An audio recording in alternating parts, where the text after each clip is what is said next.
दिवस होते. एका कावळ्याला खूप तहान लागली होती.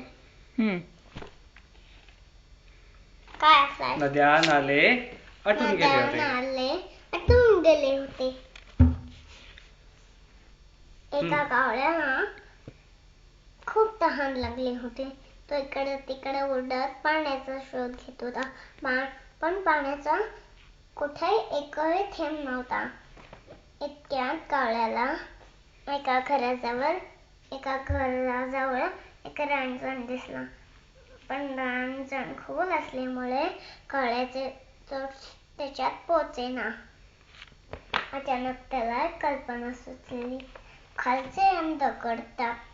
खालचे जमिनीवरचे दगड टाकून तो त्याच्यात टाकायला लागला. मग एक दगड टाकल्यावर पाणी हळूहळू वर यायला लागले. कावळ्याच्या चोचीपर्यंत आले. कावळा मनसोक्त पाणी केला आणि काव काव करून उडून गेला. इच्छा तिथे मार्ग.